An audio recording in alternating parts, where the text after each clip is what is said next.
This is FanSpeak, a weekly live show where the fans of comics and its community are our guests.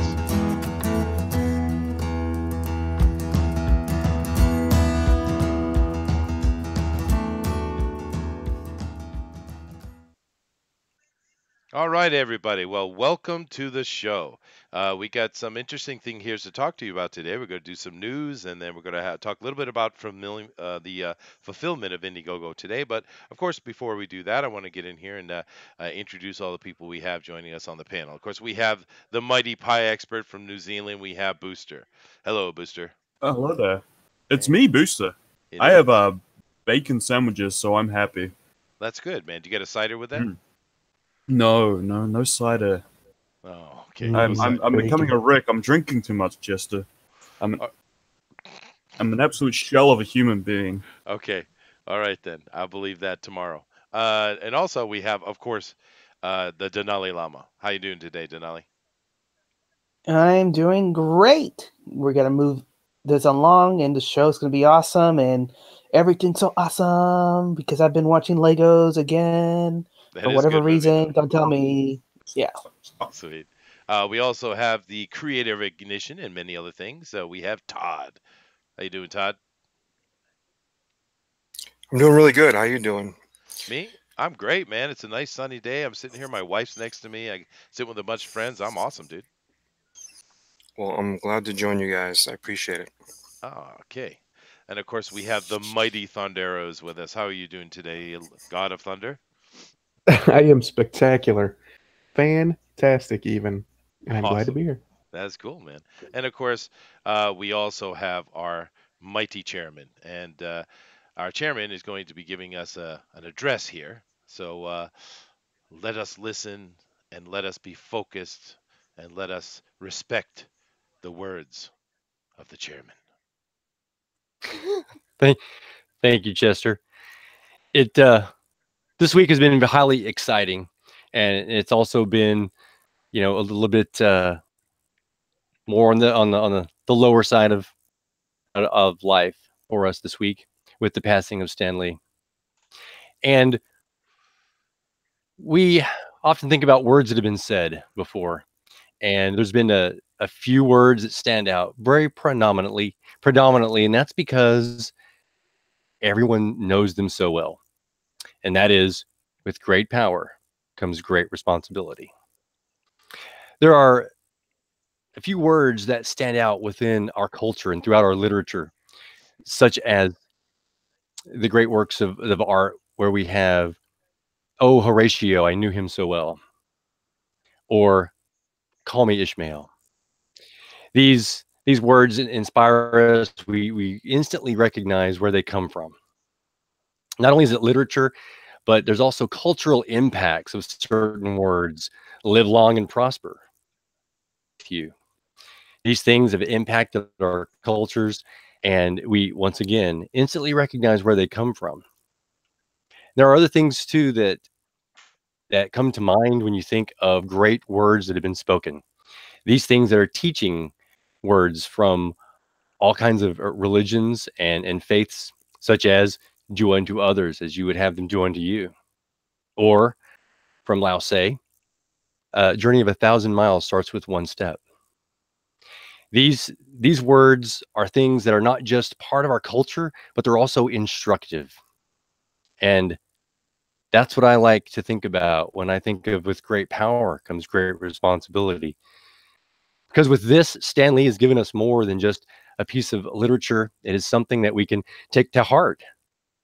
And that's important when someone can do that. And for that, Stan, I say, Excelsior. Excelsior indeed. For we can take this to heart in our lives and in our communities, for we know that there are great powers that come from all different directions. If you're a president, policeman, a preacher, a parent, or a peer, all of these have power. And there's a responsibility that comes with those things. Obviously on these higher types of positions, it's very evident. But when you're a parent or when you're a peer, you may have power in an instant. And, you must take that to heart. Within a great community, so the one that we have gathered around us, the one that likes comic books, there are so many responsibilities that we have ourselves. The creators have responsibilities to create their works, give them to the customers, and the customers have that responsibility. Now we think to look at it, talk about the creators, share that and what we like about them. Always keep these things at heart, and remember, with great power comes great responsibility. And that's what Stan was able to tell us. That's what he said. What are the fans saying? Welcome to FanSpeak. All right. Thank you very much, Chairman. That was a great speech and a great memory of what Stan Lee has offered to all of us. All right, guys. Now, keep in mind that we have all our links down below, and we definitely want you to come get involved with that. Of course, we have our FanSpeak on Facebook group. We want you to come join that.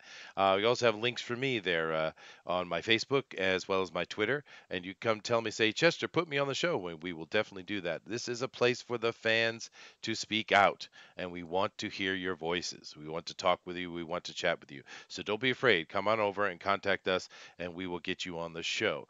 We also have a link down there for Anchor and our podcast, if that's something that you listen to, as well as a donation button down below to help us do giveaways if you want to be involved with that.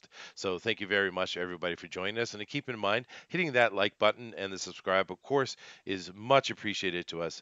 But the thing that helps us the most is hitting that share button, letting all your community, your friends and family know that we're over here and having them come in and join us. We're part of this new live stream movement that's going on YouTube, and everyone's doing that these days. And it's having a lot of fun with it, and we really appreciate you guys joining us. So thank you very much. I see over here in the chat, of course, we have our favorite troll, Joshua Hughes, and he says, "Hail Raven," and "Hail everybody," or "Howdy everybody," but "Hail" sounds better. We also have the mighty Raccoon Riot himself, Sierra Whiskey. Hello, sir. Nice to see you. He says, "Greeting, wise bear," and I said, "Greetings, clever coon." So very nice. Whoa. What do you mean, whoa? Whoa. Dave. Whoa, spicy, Chester. Huh? Just go on. Never mind. Okay. Dave says something with with icons that I have no clue what he means. But hello, Dave. Raven Outlaw, everything is awesome. Yes, it is. We have Vailnant here. Hail Raven, of course. And we also have the DJD show. Aloha. Chicken Sith. Oh, we have a Chicken Sith, guys. Awesome. Good evening from a highway in Oklahoma, everyone. Oh, good evening to you. Jordan is here, another a Kiwi to join the booster, and he says, "Hail Starfire!" Of course, the Poke Wars continue. Yeah, all right. Well, we got a bunch of you guys in chat. Just keep in mind in the chat, guys, if you want to say anything to us, you want to chat, give your opinions on what we're about to talk about, please do. All right, guys, let's go ahead and let's jump right into the news. I'm going to run that intro real quick.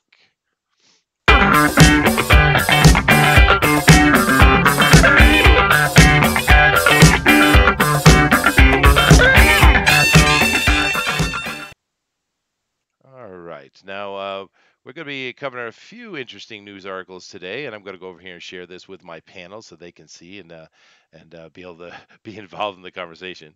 But Denali, I have this first article up here. This one looks pretty interesting. Why don't you tell the folks about it? Yeah, so Adish Shankar, who's the producer of Castlevania, the anime, and also the Mortal Kombat that happened a couple years back, is working on Devil May Cry series for Netflix. It appears to be going to be a live action version of that. So, yay, nay, yay, absolutely yay. No, I enjoyed Devil May Cry, although I'm a bit scared of this picture. Just a little. That's why I said yay or nay, because I'm thinking of The Witcher, and I'm like, everybody's having high hopes, and then they see Henry Cavill with his poor test screening makeup on, and we're like, yeah. Yeah, no, that wasn't the worst part of The Witcher. The worst part of The Witcher is they're taking every other female character and making her into some diversity hire. It's like, why are you disrespecting Poland? Why? This is their story. Huh? Yeah, yes. Go on, Chester, please. What do you mean go on? It's a Polish story. It's their thing, man. Why are you coming in here and trying to diversify their thing, dude? It's like it's their like one of their most important fantasy drama thing. It's a big show to them. It's like their Dallas or like well, sorry, I dated myself incredibly with that. Give me something more modern. I don't care. But Dynasty. there you go, Dynasty. That's even the same area. Not helping at all, DeWolf. Isn't that a hilarious case of social justice going full circle, though? They're so obsessed with their social justice nonsense that they're telling other countries, minority countries, how to do this stuff, what their culture should be, you know? Yeah, Which it's I mean, it's kind of funny because this is the same producer who was talking about Apu on The Simpsons exactly. a few weeks back. Yeah. Well, you know something about Poland and their politics. They are a little bit more conservative and less into the liberal concepts than some of the other countries in Europe. It's even deeper than it's actually really simple. Poland's nationalist. Almost the entire country is very nationalistic. Right. They've been stomped on throughout history by pretty much every empire that's ever tried to come through there, and now they have their independence and they're going to fight for it. These people are all deeply globalists. They don't believe in the idea of a nation state at a fundamental level. So it's fun to them to poke at Poland, just make little jabs at Poland culture and things that come from Poland. Yeah, no, it's nonsense, and it's not right what they're doing at all. It's nonsense. Now that has nothing to do with the article is on the page, but it does because they're going to start screaming. And I saw something the other day, and I was having a laugh with it with John Diller. I was on his stream, and we were talking about the Pokemon Detective Pikachu trailer. Did you guys see that? I did see that. Now that Yeah. talk about now, I laughed for a good 15 minutes, dude. That is so ridiculous. Now you come up and you guys, we have what was it? Scarlett Johansson, right? She did Ghost in the Shell character for the Major, right? And everybody was like, "Oh, Right. this is cultural appropriation." And if you ever watch Ghost in the Shell, you know right well that that's actually a white lady in that show, right? Okay. Yeah. Right. But cultural appropriation. But now when it goes the other way, because there's a mulatto boy that is playing the main character in the Detective Pikachu. Now it's fine. It's okay. It's not Ash. Yeah, Everybody knows all good. Ash, but it's Mhm. not a Japanese boy. But because it's a mulatto boy, well, that's okay. That's okay. It's all right, right? Well, Are you saying I've been saying for a long time that the East Asia's next because they have to. It's this weird cult-like obsession with diversity in everything. So anything that's coming out of Japan, coming out of Korea, China, whatever, they're going to be really pushing for it to be diversified. They are. Yeah. Oh. And you're And starting to see And the funny thing with it is that I was watching that with my wife, and the thing that she laughed the whole time through it had nothing to do with that because Japanese don't care. Understand that, right? The only people who care are these blue hairs over here. But the thing she laughed was the whole time was Ryan Reynolds' voice coming out of Pikachu, right? It's Deadpool, kids. I'm expecting Deadpool to come. And Chester, you may want to check your mic. You're a little bit low, but yeah, Deadpool, kill it, kill it, kill it all. Pika Pika, red blood. Wait, Oh. wrong movie. We're gonna keep it PG here. I think that's going to be Just like closer to G, actually. Well, keep it PG because Deadpool PG-13's coming. Once Upon a Deadpool coming to a theater next month. Oh, yeah, that's right. Okay. Sarah Whiskey says, I'm mad they got Ryan Reynolds enough money to debase himself again. Okay, well. It's just that it's dumb. Now, I'm sorry I got off the Devil May Cry thing, but I'm worried with this dude, Adisha Shankar, is going to do the Devil May Cry because I actually like Devil May Cry series, not only video games, but I actually like the anime. And I'm really worried they're going to rip the hell out of this thing, Do any of you guys have any love for Devil May Cry at all? I liked the first 3 ones, and then I kind of trailed off towards the weirdness that they were doing later. And I'm kind of watching to see what this newest game's going to be, Give us an overview, Booster. Chester. What's the overview of this? I've played 1 or 2 of these games, but don't know the anime at all. Well, this you have, of course, Dante, and I'm guessing this might be Dante on the screen. I'm not really sure. I think it's supposed to be. Yeah. But it's just kind of the typical anime thing that story of shoot 'em ups and devil fighting and various things like that. The Japanese love to take Western mythos or ethos and just go crazy with them. They love it. And they've taken, some pseudo Judeo-Christian ideas and just kind of pasted them on and painted around the edges a little bit. That's Devil May Cry. I mean, Booster, you're a gamer. You must have played Devil May Cry, dude. Yeah, I played it when I was young. Okay, so that's telling me that Booster is no longer here. Is that what you're telling me? No, Oh, he's here. there he is. He just bounced back in. It's me. Booster. I'm back. Little technical issues. I apologize. Oh, no problem. You must have played Devil May Cry, dude. I played a little bit, but this was way back. Way back. Okay, well, fine. That's enough on that then. Yeah. Sierra Whiskey said, I played the game and watched the miniseries. Yeah, I mean, but this is worrisome, and of course we had it covered on CBR as well. And they're talking about it as a bootleg multiverse, which I don't know what they mean by that. Do you have any idea what they're talking about with this bootleg universe thing, Denali? No. All right. Maybe they're talking about crappy Netflix adaptations of Japanese culture. Maybe that's the bootleg multiverse, because there are a lot of crappy Netflix adaptations of Japanese things. We had that They literally haven't god-awful Death Note film. They literally have not gotten one right. The closest one that was serviceable was the Full Metal Alchemist one. But even then, it just, I don't know. They haven't been. You're not talking about the atrocity that was that live action, are you? Yeah. Well, compared to the other ones, that was serviceable. Oh no, dude, that was a nightmare. I couldn't even get through 10 minutes of that. That was so bad. Really? No, that was really bad. Dude. But then again, I was watching it in Japanese. Well, yeah. I just do not get the point in rebooting something with a crappy budget of something that was huge. Yeah, it's stupid.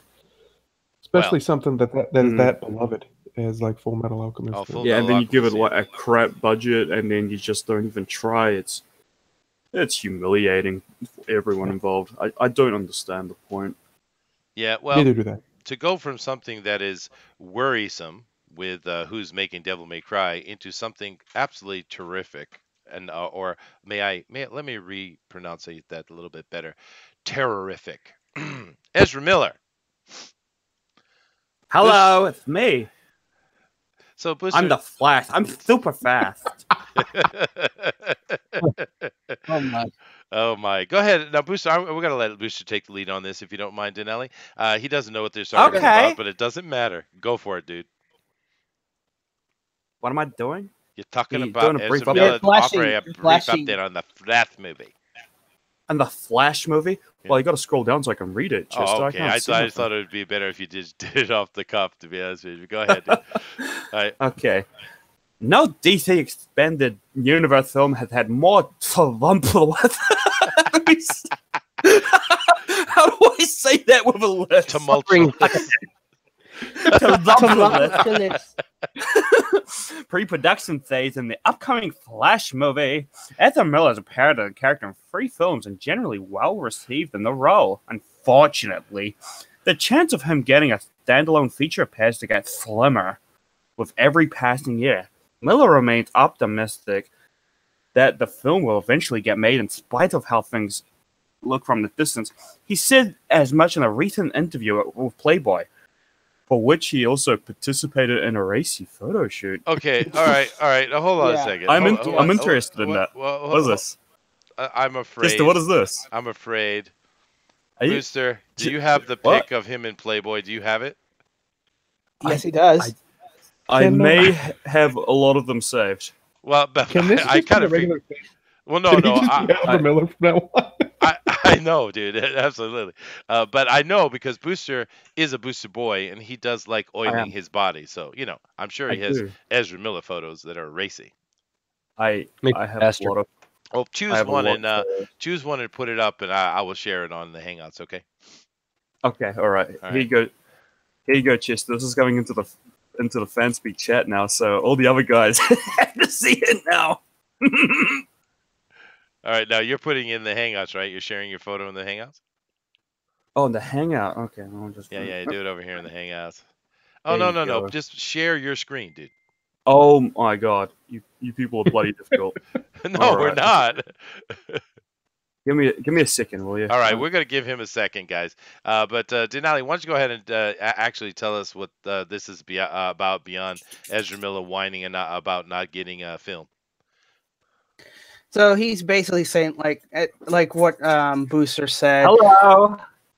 Oh God, no. Oh my god. How are you All right, doing? okay, we're going over, guys. We're going over. We're going to go over. We're going to share. Okay. Feel your eyes. Gender Feel roles, your eyes. guys. Look at it. That Look at my really in legs. Playboy. Oh God. my. Oh It's my. And this was I'm and this mad. was in Playboy. So this is what you guys. Not a stain on my body. Booster, New Zealand's not that far. We have planes now. Okay. All right. Now, guys. All right. Time to get serious. Do we have to? Is that what we do? No. Okay. Time to get cereal. It's super serious. So what is this? No, it's Right, and why? Okay, I'm going back over here because that was frightening. I'm sorry. I'm sorry. What was it that he said, Todd? I'm still shocked. I'm in still shock mode. Okay, So he everyone's just lost doesn't their believe voice. he's getting a movie. I mean, really, that's it, right? He just doesn't. Ezra Miller still has his concerns. He's not. I'm not going to say necessarily that it's totally Ezra Miller. Just look at the way DC's gone, the universe, the writing, the directing, and everything. Do we, as fans, really want this? No, we don't. And I think they're doing the whole You don't want a test and polyamorous. true of a soft cancellation. That's basically what they're saying. Are you This saying is you basically don't want a polyamorous triple gendered Barry Allen? I mean, really, No. come on. You guys are so Nazi.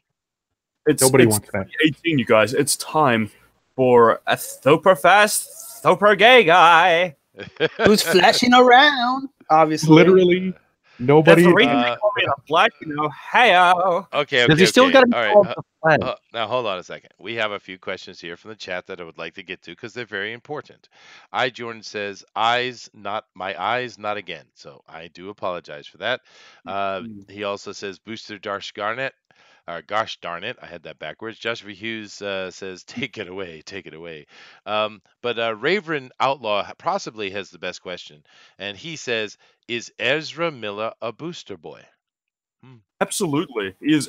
Can you not tell? That is absolutely a case of ultra heteroism right there. You know, he's just walking around in woman's clothing. He's got the lipstick and everything. He's posing around. He's hanging his butt around and squeezing it for the girls. He is a ultra hetero booster boy. I would like to see him lavished up in oil and. All right. Moving All right. on. Now, Guardians of the Galaxy. Denali, tell us about this, and let's try to forget the absolute debacle that was.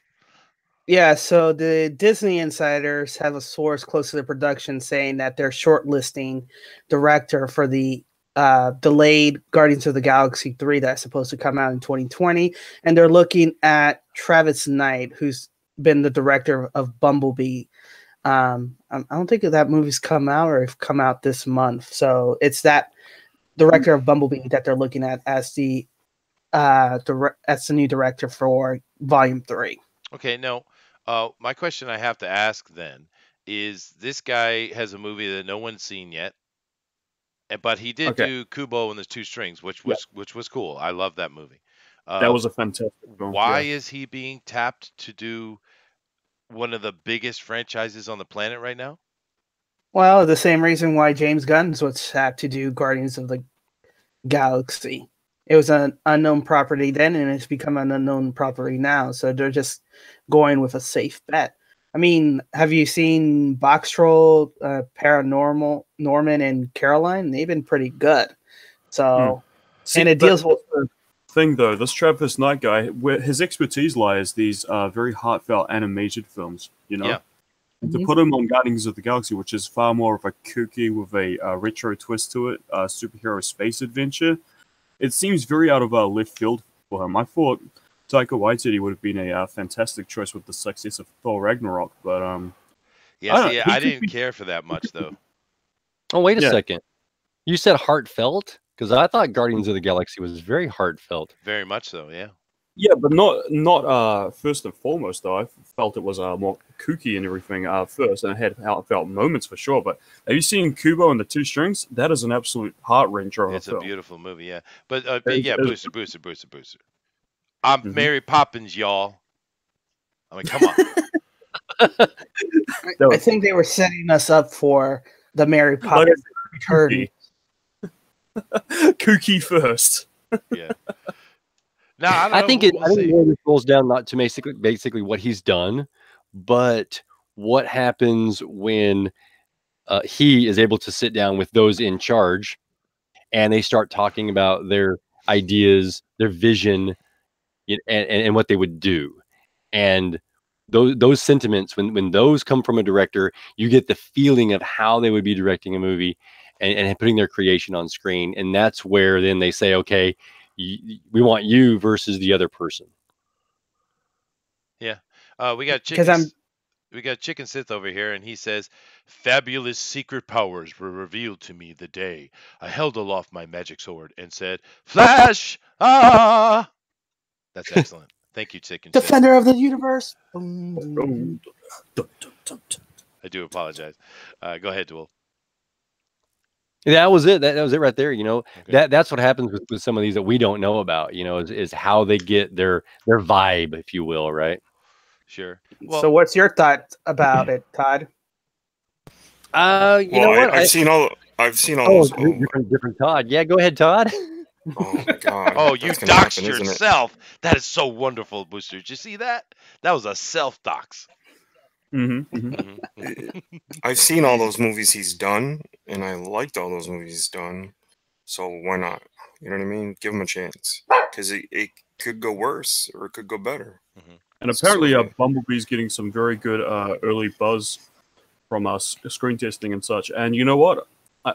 Seeing the trailers for that movie, it looks really great. It looks like a great direction for the Transformers franchise that was getting absolutely crapped on by Michael Bay. It looks like the Shape of Water Transformer edition when the trailers saw. That was my first initial. I think it looks like a cute, family-friendly film. You know, that's what I wanted Transformers to be.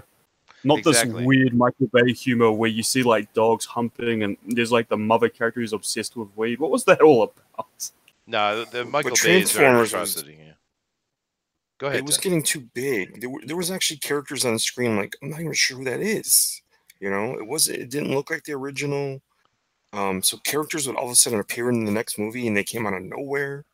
So Transformers was getting a little too big for itself. I think shrinking it down. Those films where it's just the fight scenes. That's all anyone was there for is the big robot fight scenes. We weren't there for the weird supporting characters. Thundaro, I hadn't heard from you in a while, man. Well, on that, we just wanted to see robots fight. We need to see. We need humans. Nobody wants the humans. We want to watch the Transformers fight other Transformers. That's all we really care about. It's true. But as far as Guardians of the Galaxy goes, the only thing I care about of 3 is I hope they don't drop the Adam Warlock storyline because I was really looking forward to that. And it very well could happen that they just scrap all of that and go a different direction. Well, it is a debacle. Yeah, it's unfortunate. I was really, really sad because for my family, the Guardians of the Galaxy are I think our favorite movies out of all the Marvel stuff. We really enjoyed those. So it's really too bad what happened. But hopefully this guy will save it. I do like his movies. So. Absolutely. Now this one, Dazzler. This one is cool. Denali, please.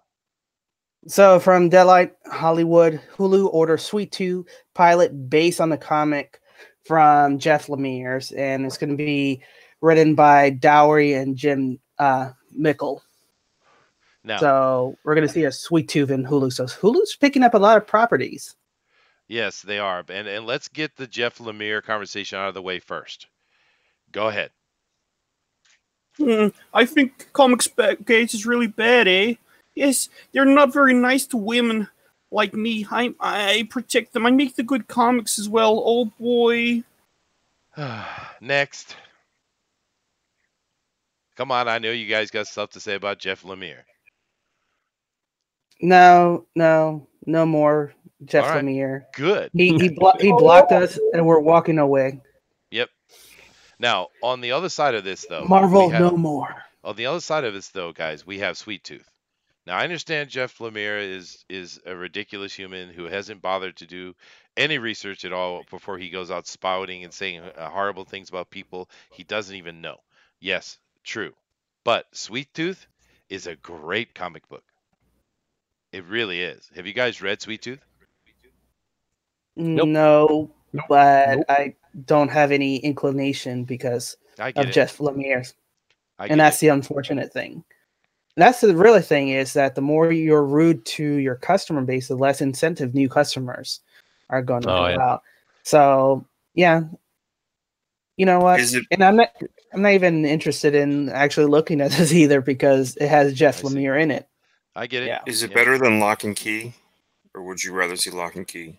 I'd probably rather see Lock and Key. Sweet Tooth is a very different thing. It's not similar. Lock and Key would be better. But Sweet Tooth, it's a great little story about this mutant boy surviving a post-apocalyptic world. I guess it's not really clear what's going on completely, but it's just well done, man. And one of the things as well beyond Jeff Lemire, it's also involving the Team Downey, which I think is some kind of production company or something. But Robert Downey Jr. is involved in this. What's going on with this? And now we know he's also an ultra progressive, but we also know that he can deliver, right? Right. There's a lot of good people connected to this, man, and it's a really good story. So I don't know, it's very conflicted because of Jeff Lemire is the problem, and it's unfortunate, but it's okay. You guys aren't interested in it, but I actually have my fingers crossed for it. That's all right. Moving on. Well, I Wait a felt this second. Runaway Team show. Downey, I'm concerned with. I'm sorry. So- What? Go ahead and say that again, Duel. This Team Downey, Mhm. I have some concerns on this. So it says that Robert Downey Jr. has created a comic, right? Right, Robert Downey and Mhm. Abigail. Going No. Susan Downey, right? Yeah. Oh, right. So if they've created a comic book, did they publish this comic book through Marvel, DC, or Image? No. That's They not what they're saying. Team Downey are the executive producer doing the pilot. The Oh, person who the show. The person who actually wrote and did the art is Jeff Lemire Yes. for Sweet Tooth. Yes. Well, scroll back up to the top then. Let's see what I got wrong. Let's see how much I'm an idiot versus how much I read. Based on the comic from. Go back to the top. I am on the top. Oh, more so. He wants to see the headlines. Pilot based on comic from Team Downey and Jim Mickle. Okay. Oh yeah. So Deadline Hollywood did not write their headline correctly. Oh, shocker. Oh, that's what it is. Oh, Moron. Not me. Goodness gracious. Yeah, but okay, we'll see what Sorry. happens with it, guys. But yeah, it's yeah, I liked the comic Sweet Tooth.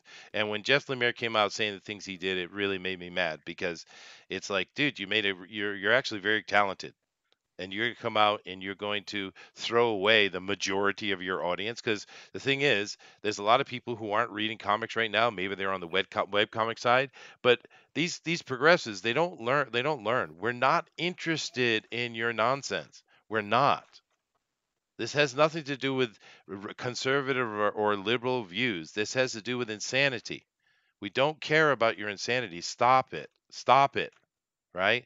And it kills me because this guy is actually very talented. And it also bothers me a lot that he looks so much like the guy from Stargate. But anyway, moving on. Marvel officially cancels Chuck Wendig's Star Wars series. Of No. course. Denali, go ahead, dude. Last time. Oh, So Denali's just chuckling. Oh, great. Okay. so we all know our favorite other favorite writer who's been quiet lately, Chuck Wendig, and his famous implosion where he was saying winter is coming and the other tweets. And finally,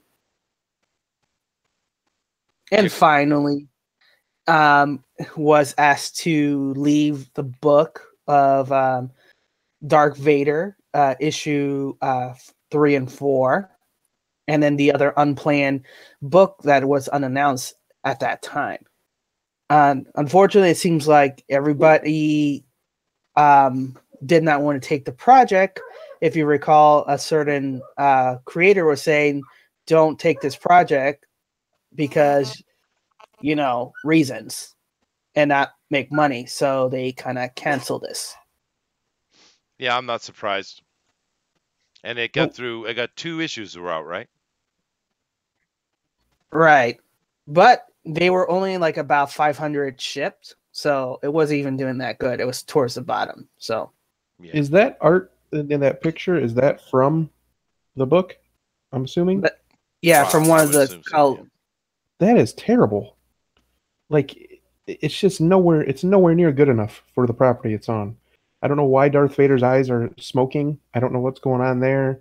Why they're glowing bright red like that. Like, that's just, as it's supposed to be from his lightsaber, I guess. I don't know. But that just doesn't look. That looks like something you would not want to read. That's what it looks like. Well, now it's canceled. It's canceled for 2 issues. Yay for those people who spent the actual money to get 2 issues for a complete story. Those are going to be such collector's items now. They could be. Yeah, that's true. Yes, irate you have been cancelled, you are, yes. Well, once again, another creator who gets up and says the most stupid things you could possibly say, and get woke, go broke. I mean, Lemire and now Wendig and many others. It's like, dude, keep your virtue signaling to yourself. I don't care what you really think. Keep it to yourself, dude. You're trying to be in the business. And this is the problem with it. A lot of these guys, most of these guys that are causing all this trouble, they are all on board with the communist train. Now, they call it socialism. Matter of fact, they call it democratic socialism. But that's complete nonsense. It's all Marxism. And those people don't care about money. Matter of fact, they hate the concept of capitalism. And it's like, all right, fine, then stay out of the business world. Right? And this guy got himself canned because he was hurting the business, right? Yep. It's a mind There virus. must be more to it, though, because there are a lot of people that are doing similar things, and some of them even worse. But they're also, I mean, who's protecting them? Yeah, but no, his comments were grotesque. They were beyond the pale. The other ones make little comments here or there, and they can play it off, and they'll get a little warning or something. His were grotesque and extreme, and that's why they had no choice, dude, because it was too much. It was just too much. But anyway, good. I mean, because I think you need to change that around just a little bit. Our standard saying it's more appropriate in this instance to say Broke you get and woke you go. No, that sounded like some other character. That wasn't a very good Yoda. I don't know, Yogi Bear maybe. I'm not sure. Yo, boo-boo. Smarter than the average bear. Okay. Next. Get broke, woke you rust.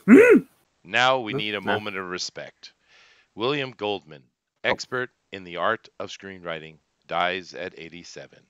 Now, my favorite thing that this guy's ever done, which he's done a lot, but my favorite thing is The Princess Bride. I love that movie. But this guy is, famous for, of course, as they say here, Butch Cassidy and Sundance Kid, All the President's Men, but many other things. He's very famous guy.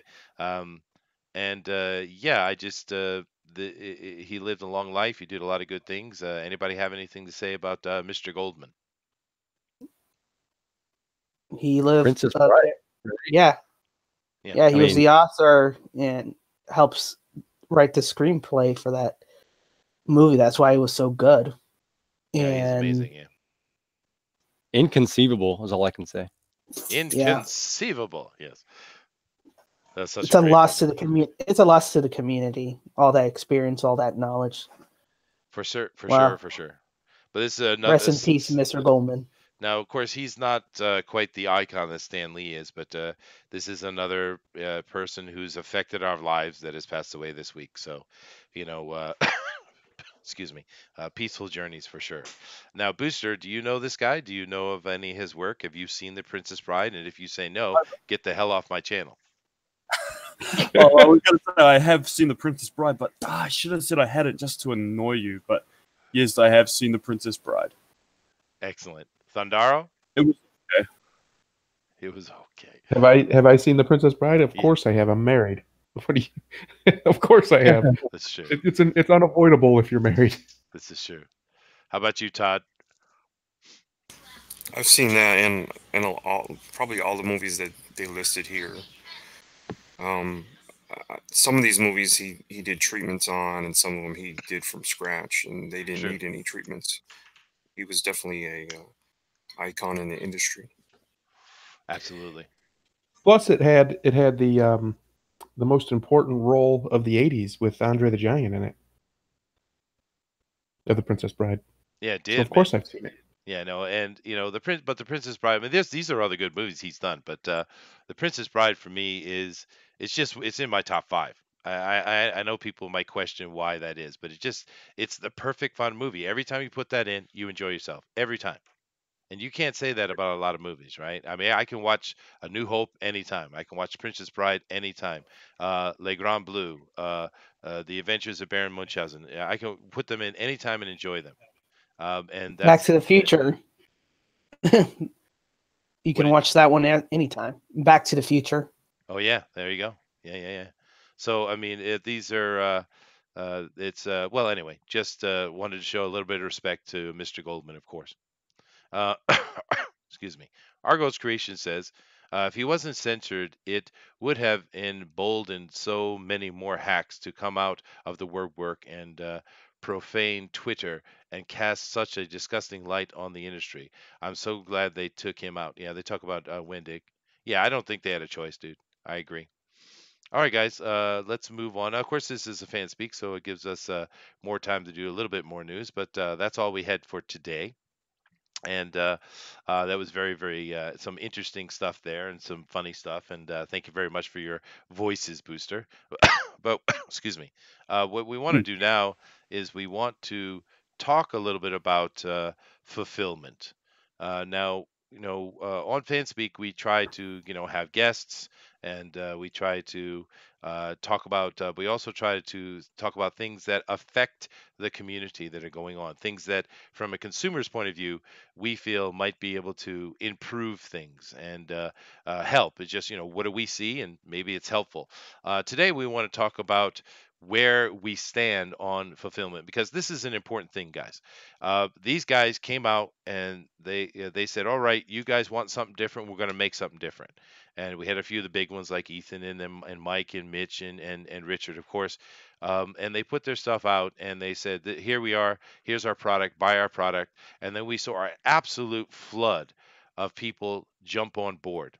And that's not a bad thing, it's a good thing. I mean, look at all the creativity that's going on in this community. Look at all the things that are coming together that would have never done. What you're going to see come out of this community, I'm telling you, is you're going to see a lot of new artists, new writers, new colorists, new letters that had probably would have never had a chance are going to come out and they're going to hit. They're going to be, you're going to see some amazing talent come out of this community, and because of what's going on, and that's a cool thing.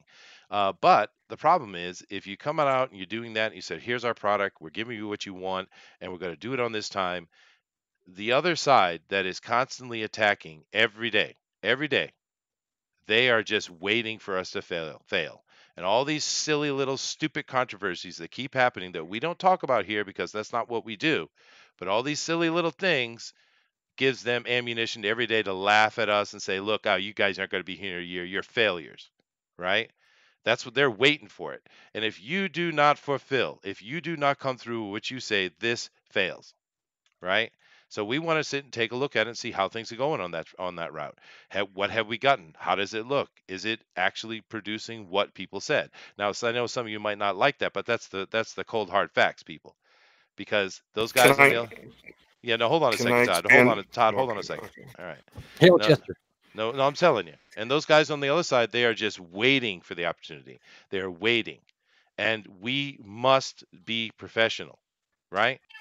And that's what we're going to talk about today. Now, I know some of the people here in the chat maybe not want to talk about it. Some of the people here on the panel might not want to talk about it. Well, we're going to talk about it because it needs to be talked about, guys. So go ahead, Todd.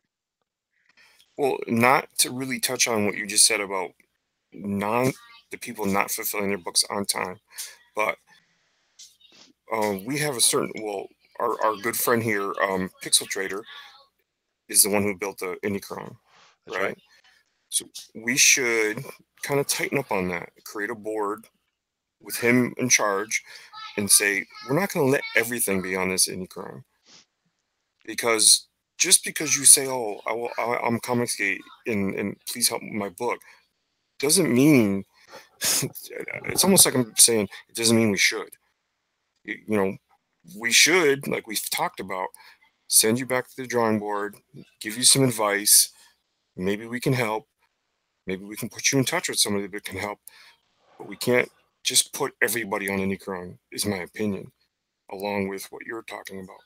Almost like tightening the ship a little bit. Do you agree? I do. And we've been talking about that for a while, but every time we bring these things up or someone else brings it up, we have other people that will come up and say, gatekeeping, gatekeeping. But Yeah. no, it's not gatekeeping. It's called professionalism. I have no Yeah. problem Right. keeping the It's gates. offering resources, offering advice, offering, objective view of what you've put up, what you've done, what you've shown, and saying, well, you're not quite there. I mean, it's, and maybe telling some people that, hey, I believe in your product, your idea, but I don't think you got the right artist for it. Sometimes that stings a little, but it's helpful to know that you could get funded if you sort of listen, or if you are willing to take these critiques and or advice. It just can't be some guy in his basement who desires to draw comics, as I've been there, and I had to work really, really hard to get good enough. And it's not just, oh, I want to do comics so I can. It's not that big of a door open for everybody. It's like there's things you have to learn, and I'm willing to share my knowledge of it, and point you in the right direction. But it just can't be put up anything and tie it to Indicron. I don't agree with it.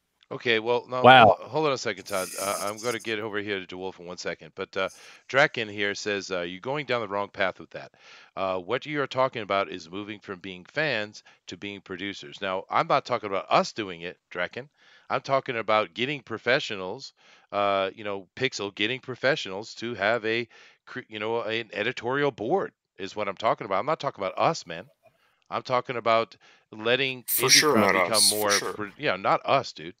I'm just saying it needs to be some kind of, quality control. I think is what he's saying, and this is just one part of it. There's many other things we can talk about with that. This is just one thing Todd is mentioning, but we're not talking about us, dude.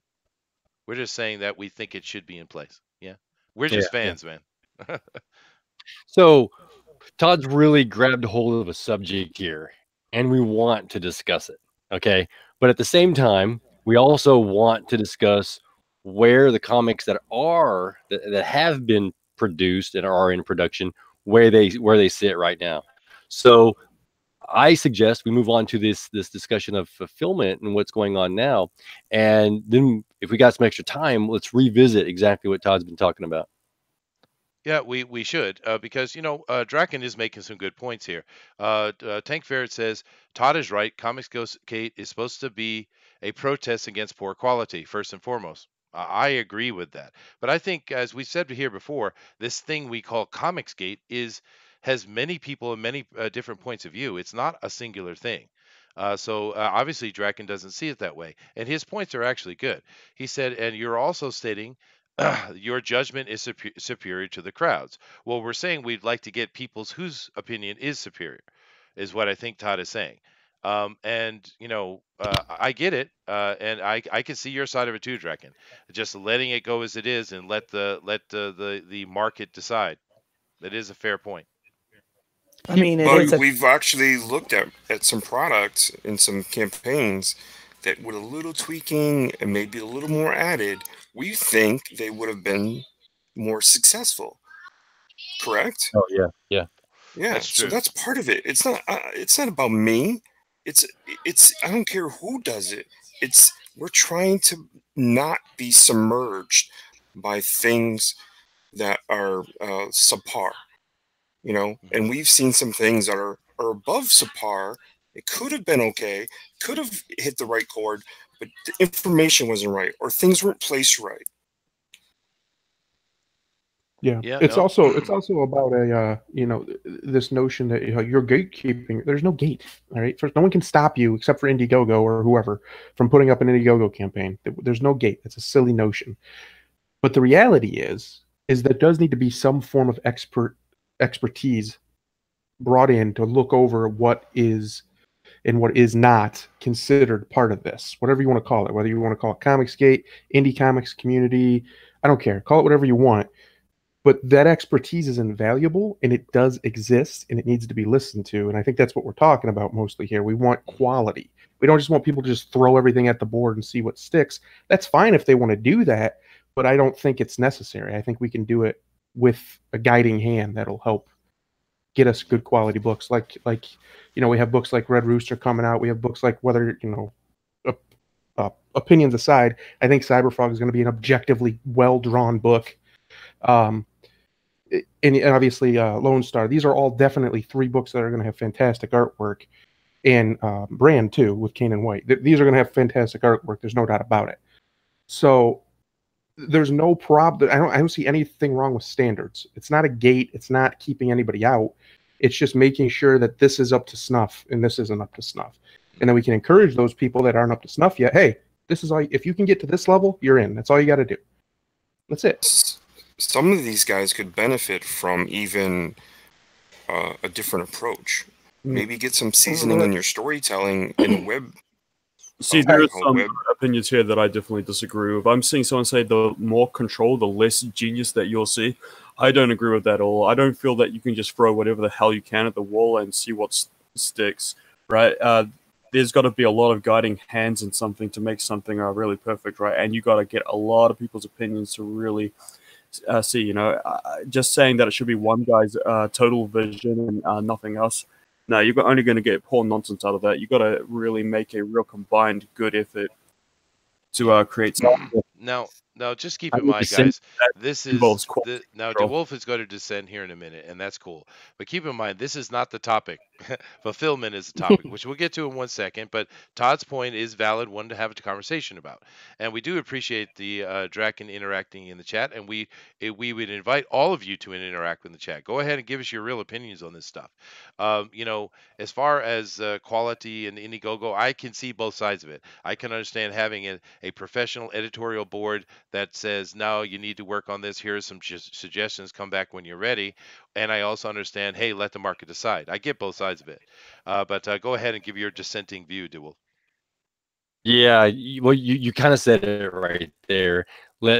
Having that professional board versus letting the market decide, because back in the 90s at some point, if you would have had strictly some professionals saying this is what it normally sells, I don't think we would have seen Earthworm Jim, right? It was a different type of story, but somebody said, yeah, we'll go ahead and produce it. Well, now we're in a game where we don't have, where you can go to Indiegogo and you can put your comic up. Okay, cool. Let's get on the actual topic, please. Let's get back on the actual topic. Denali, please take us away.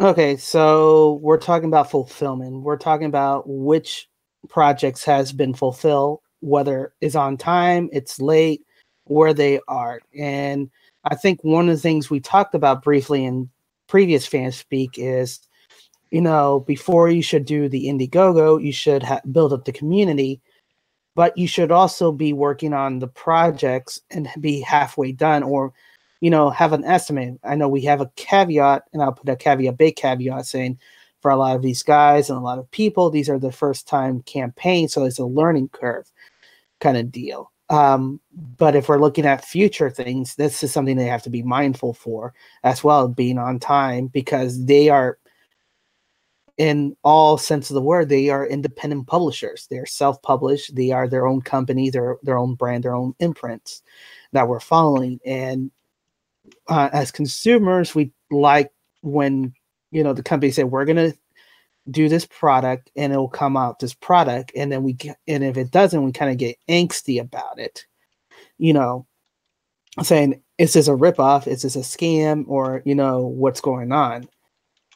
Deal. So that's the main thing here. But again, we're looking at this, where we stand, not having any judgment, knowing that for a lot of these guys, it's the first time, campaign. It's learning, and it's a steep learning curve. There's a lot of things that as we've seen our shows in the past, they're making, a lot of mistakes, and it's being refined, retooled, redefined. And so we give them that latitude to, improve and adapt, and if they learn, hopefully their next campaign will be even smoother, even steadier, and even faster. And that's hopefully the goal for all of these campaigns and all these people as well.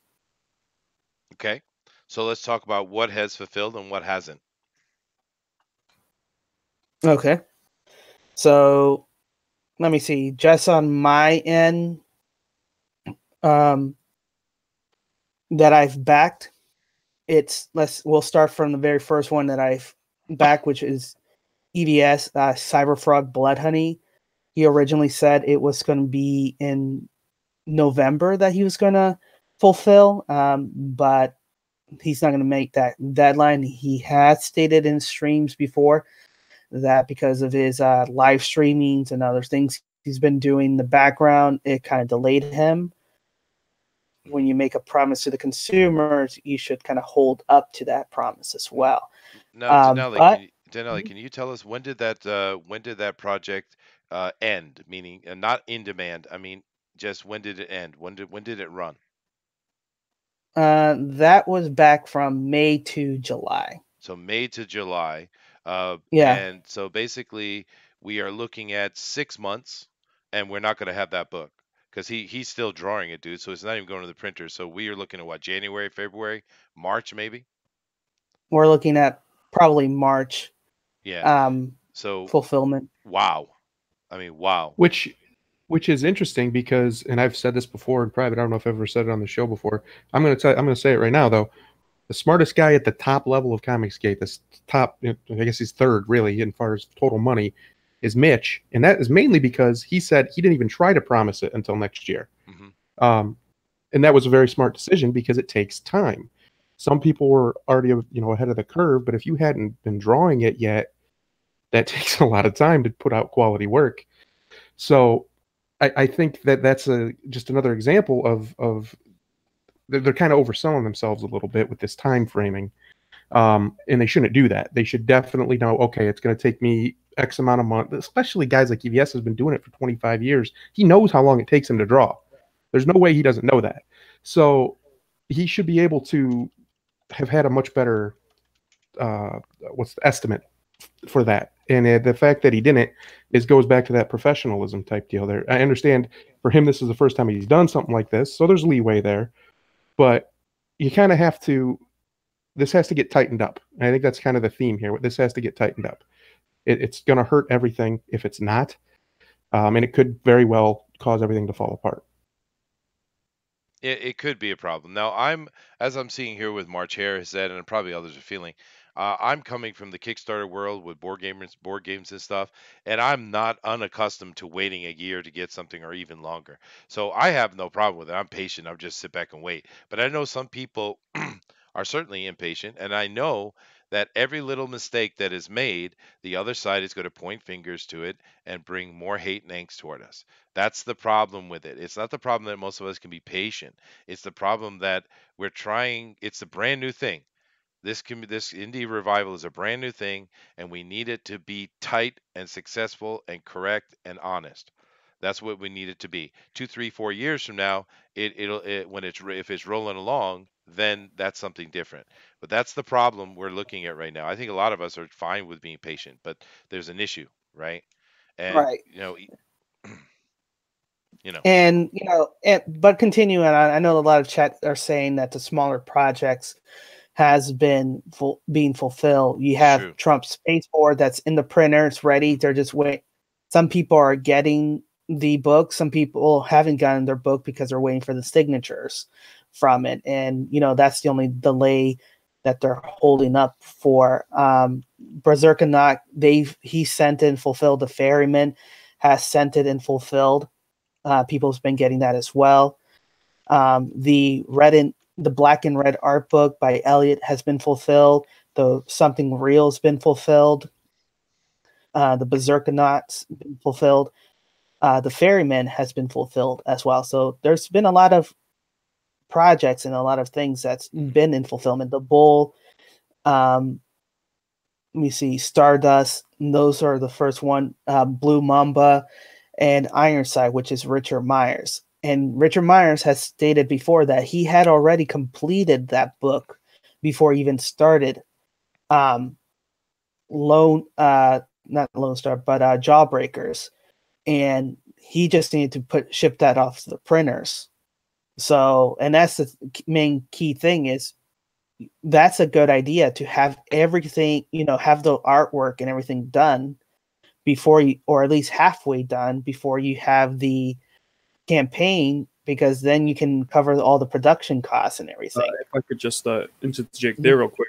I think that some people are relying on their indie go-go's to actually pay for the artists. That's why some of them are not quite ready. I suppose some people like, say, Mike Miller or even Van Sciver, who are doing their own artwork, would be able to get away with something like that, right? Make sure all their artwork's done before they do the Indiegogo. But I believe some of these people, their Indiegogo projects are the writers, yeah? So they need to pay an artist, but they don't have the money for the artist. So that's why they set their Indiegogo price of that, yeah? Right, but one of the main things that we talk about is having sequential art to kind of grab the attention. So they have to pay the artist some of the pages to get the sequential art, or else you're going to have a blank, Indigo project and nobody's going to be interested, right? Yeah, but it's also about when you say you're going to finish. There was a good point made in the beginning with Mitch. Mitch knew right well he wasn't going to rush on this, and he put it off to next year, right? He was the smart one.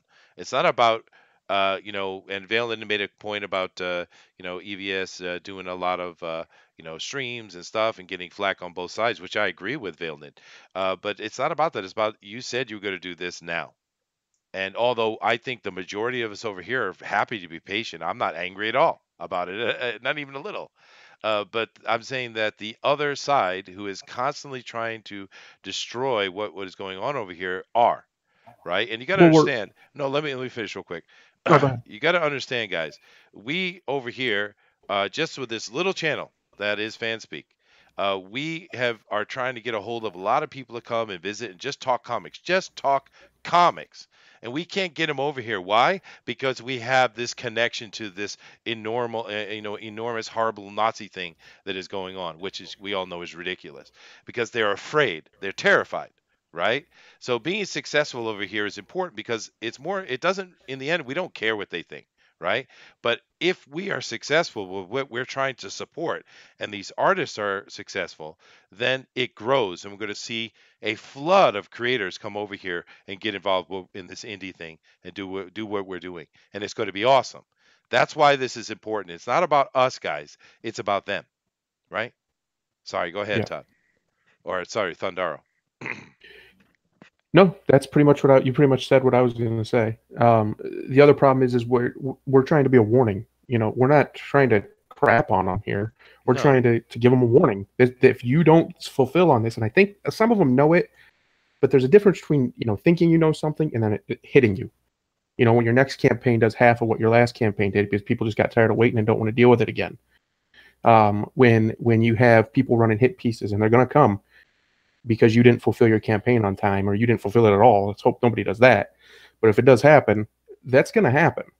And they're going to be, you think they're bad now, you give them something like that when the whole idea of this is it's about consumers and you screw over the consumers somehow, it's going to be a bloodbath. It's not going to just be you can laugh it off. It's going to be bad. So they have to stay focused. Yeah. We've all seen failed campaigns and horribly late updates, and we've all seen that kind of stuff happen. It's inevitable. Yeah. Definitely. So we're just offering advice. They can take it, and anybody can take it and leave it. Even the idea, just piggybacking on the other one about the community, it's more about editing and more about pointing out how they can improve it, not saying you can't do it, you know. And I think that's the main idea. That's the main thrust. We want to uplift the community. We want to make this sure the community succeed. This indie comics community succeed because that will give more people avenues to jump on board to make more comics, and that's basically the end result: better comics, good stories, and more choices. Mm-hmm. Where Boost, you know, Would you like Booster, to hear what I've? Oh, I go do ahead. want to hear you say one real quick question, point though. Booster, can you do me a favor? You see what March Harris said over here? You want to respond to that, dude? Let's see. I'm sorry, haven't even been fulfilled years late. That's all I have to say to that. Yeah. Go ahead, Todd. There is a part of this that I understand. Remember, you're the entire machine behind it. You don't have anybody else. For instance, Blood Honey is a complete one man job. So he's other than coloring, but so some of this you got to forgive because they're going into new waters that they've never gone before, and I think they sort of followed Richard along and thought, oh well, maybe this would work, so let's try it. I'm a little bit mortified and surprised that they didn't have work done.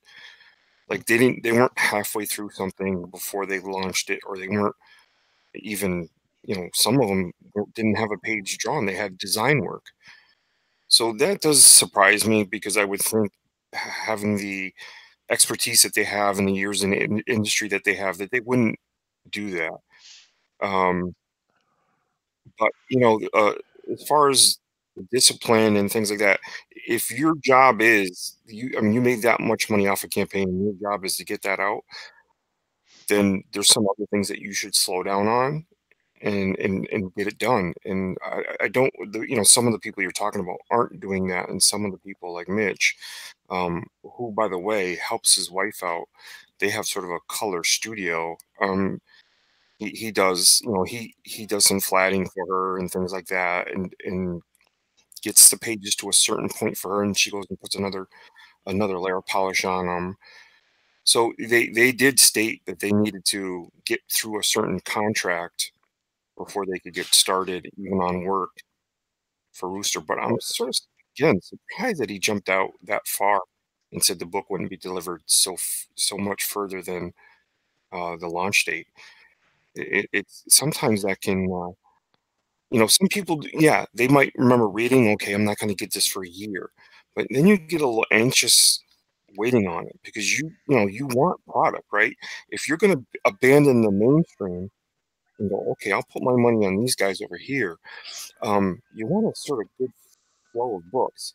So maybe this is something that we need to, it's sort of a gentleman's agreement. Maybe smarter heads will prevail, and we sort of come together and say, okay, if you really want to, if you really want to succeed at this, we need to sort of, like we're saying, tighten the ship and get to a point where we have some sort of rules almost in place. Like, hey, your book needs to be this much ahead of schedule, or like ahead or completed at least to a certain point before we talk about it, or this or that. I'm just throwing spitballing here, but um, I'm sure the model will tighten up over time.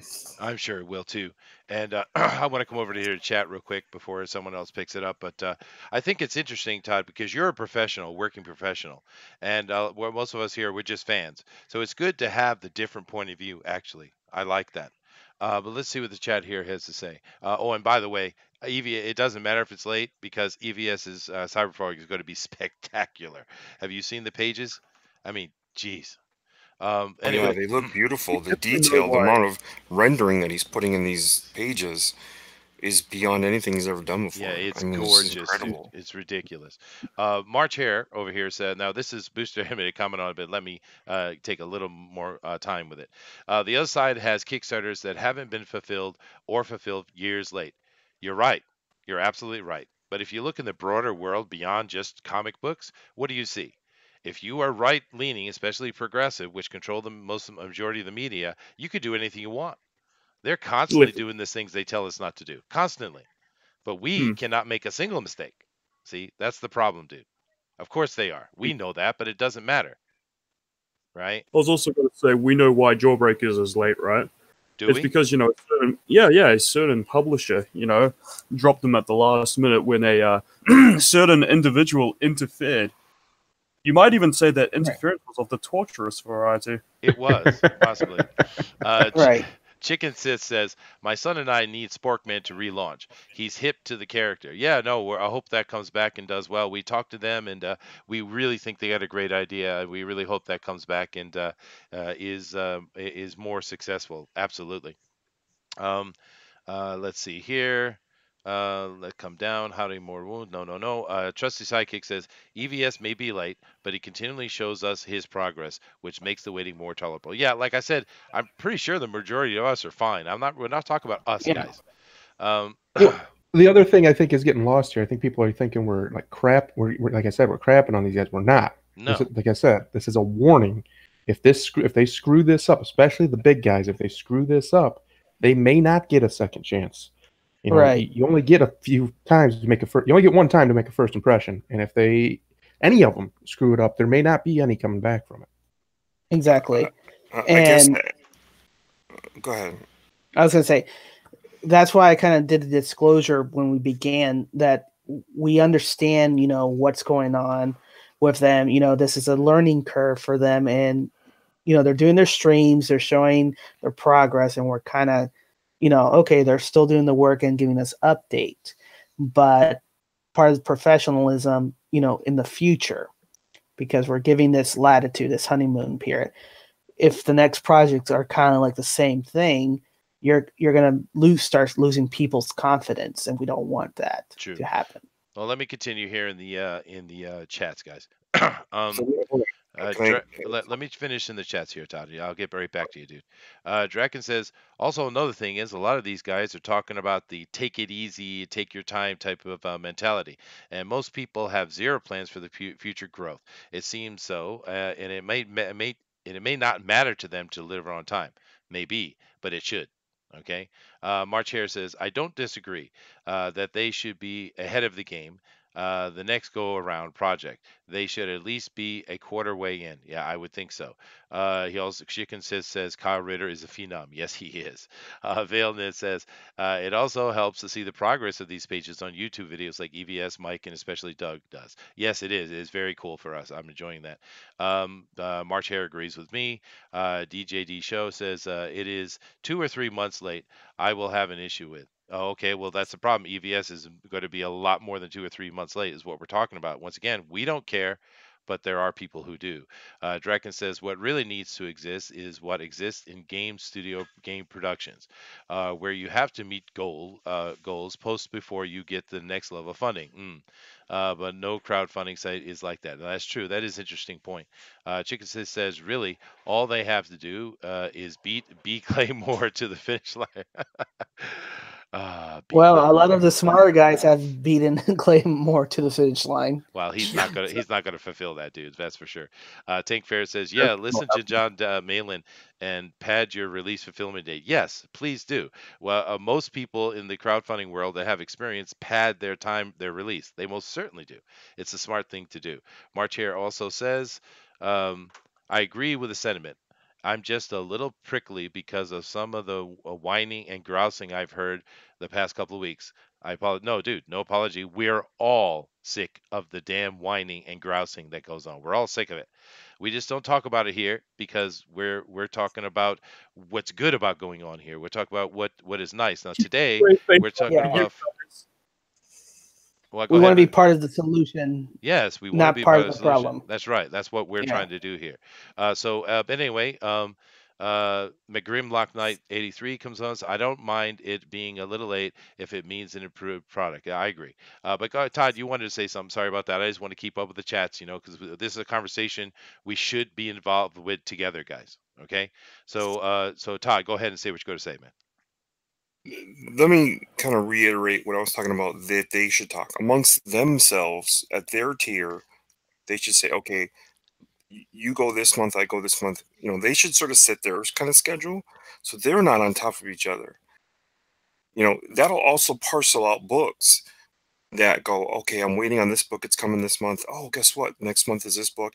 And then so that the people that are similar to all these purchases almost get something every so often. And that's the same thing that we should do at a different level and talks amongst ourselves, including these shows and stuff like that. We're stepping on each other's toes. We're almost killing each other. Yeah, but I see what you mean on that. Booster, you were trying to say something. Why don't you go ahead and finish that thought, man? I was just trying to say that we try to put on a brave face for all of you here. Yes. We don't want to whinge and cry. We want to be brave for you little folk Oh, jeez. Thanks, in a Booster. positive environment. Yeah, and All right. also because there's too much whinging and grousing going on everywhere else. So we want to at least be a place where we're talking about the actual things that matter. So Denali, go ahead and continue with this list now because we get stuck on EVS. But there's a lot of good things on the list too. It's not just Yeah. not being late. So continue, Denali, please. All right, so we have Ravage Killaman that I backed as well. The last update they had was the 25th. They said they were 3/4 of the way complete with the first one, and they were rewriting the second one because they plan to launch another Indiegogo for the next year. But they're planning to have all of our items completed before Christmas, and the holdout is actually having some of the artists come in to sign for their particular prints. And that's something that a couple of other creators, said for artists getting that signature and, coordinating the schedule for that. So they're on their way, which is good. Hopefully by Christmas, by next month, we'll have that. But originally they said was August and they delayed it back to October, and now they delayed it back to December. So, Yeah, and those signatures are a problem, I think. right. So that's something that, for future people who have, professional artists and they're going to need to sign it to kind of coordinate when they're going to do it. So that's something that, didn't know was going to be an issue, but now we know because of this campaign that's going to delay issues if we can't have a good coordination. So that might be something that, future projects that have that per kind of have to think about, coordination of schedules. Ironside, I actually have it, and I posted on Twitter that I received the poster from Sashi and Ironsides, and it's right next to my desk. I've been slowly reading it and kind of seeing, how far I, like it and everything. So that's been fulfilled. It's been fulfilled on time, which I'm happy to see.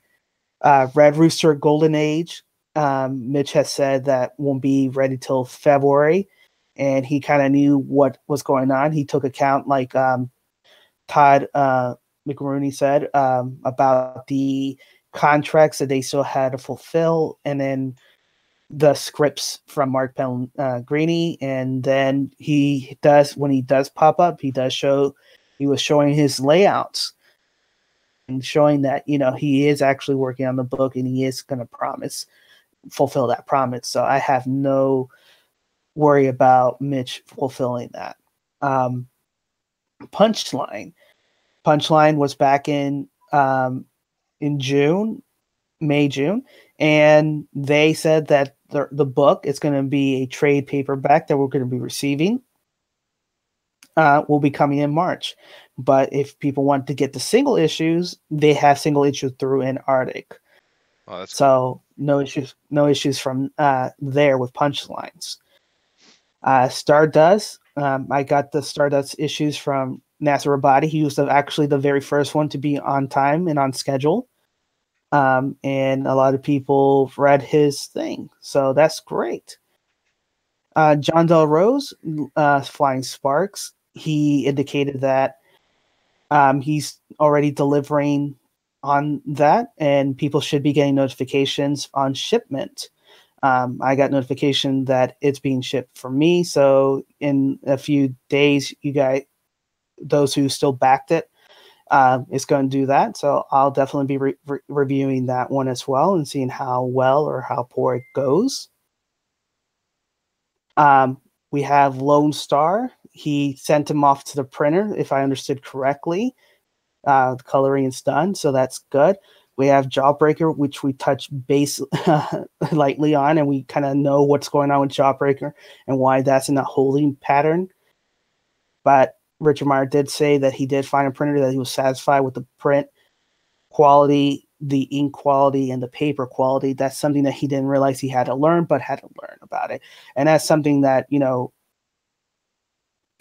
individuals, when you're looking for printers, may be needing to learn as well. So that might be another topic for FanSpeak about paper, ink, and printing qualities. That sounds interesting. And what difference that's going to be needed.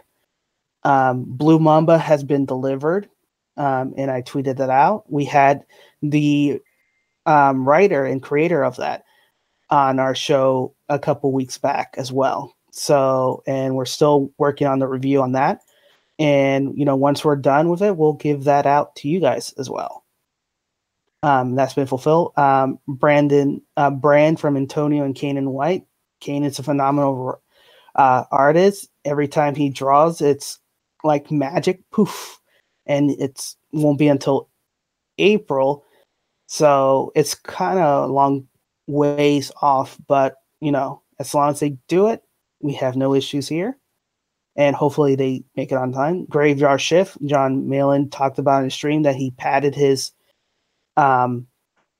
release date to give him time for unexpected, glitches and lay. He's been in 2 projects with one with himself and one with John, not John, but Richard Myers. Yeah, Richard Myers.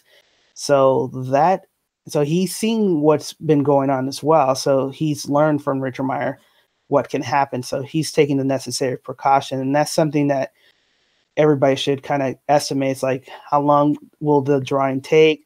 What would the printer that you guys are choosing, how long it will take the printers take to print all the things, and then how long will be the ship fulfillment company, if you do a fulfillment company, or if you do it yourself, how long you going to do it, because we saw Richard Meyer sending, I think, the maximum 130 books a day, and he had like about several thousands to do, so it took him a while to complete it all. Now, can you do me a favor, Denali? Now, Flying Sparks is starting to deliver, but was it on time? Just curious. It said November, so it's boom. on time. Now you said, now we know that Lone Star is going to the printers as we speak, but is of course, which means maybe they'll be shipping next month or the month after. But it wasn't on time, and it wasn't on time. Mike said he was going to be done by September and have it end of September, early October, starting to ship those out. And he freely admitted on his stream that it's because of the constant streaming that kind of delayed him, and it was unexpected time saying that it took him away from drawing. But it did. And maybe these guys shouldn't do 3 streams a day if they're supposed to be producing things. But that's their choices. But I do want to bring something up with the Lone Star with Mike, though. And you guys know I moderate for Mike. I love Mike. I support Mike in every way I can, right? But here's the thing. Mike has another project on Indiegogo right now, and he hasn't fulfilled his first one. Now, like I've told you guys before, I've done a lot of stuff with Kickstarter and board games, and that is a major no-no. I mean, a major no-no. People get very upset when that happens in the board game world. And I'm just curious. Now, we're not board games, right? There's something different. What do you guys think about someone launching another Indiegogo before they fulfill the first one? What do you guys think about that? And I see we have a Pope Fire with us, so why don't we ask you first? Go ahead and tell us your opinion on that, Pope. Oh, come on. I'll defend Mike to the moon and back. That's not fair. Yeah, well, so will I, No, but it's a fair point. I do agree. I don't think it was the best. Excuse me. I don't think it was the best idea to send to start a new book without fulfilling your first one. I, I mean, I love Mike to death. He is one of my favorite creators, but I just I don't know. It wasn't a good idea. Like especially when we have kind of heard that it was that Lone Star was going to get delayed. Now he does have it printing, doesn't he? Yeah, yeah. Okay, but still, I mean, it is. Why'd you do this to me, man? No, I'm not doing it. It's just a simple question. It's a simple question. I'm gonna add, and any of the other guys here on the panel that want to come in and interject, please do. I just asking. Like I said, in the board gaming world, it is literally sacrilege to do that, and they will I'd tear say you it's apart. I'd say it's at least bad form. You probably shouldn't do that. I understand it's Yeah. pretty much already in process of being fulfilled, which I guess is why he probably did it, because it's basically out of his hands now. But it's just I'm not gonna say it's like slimy or anything. It's just I wouldn't do it if I was him. I would have waited until at least they started being delivered, and then maybe And done it. And Yeah. he did do a poll on Twitter asking about it, would he back it and all the price range and everything before he launched it. So he was gauging, the community. So I guess he got a really positive response from the community to go ahead and do it. So just putting that caveat as in there as well. Oh yeah, though I'm curious. What does the comic book world think? What do we think? That's what I'm asking. That's why I'm asking. I'm not saying one way or the other. I'm just saying what do we think? Because I know what the other side, the board gamers think. Well, and that is the issue. Is what we think, right? Because it's a PR issue, and because I'm going to state kind of the big picture. So Mike has the book. He's done the art for the book. So what he needs to do specifically for Lone Star is done. So now it's off to be printed.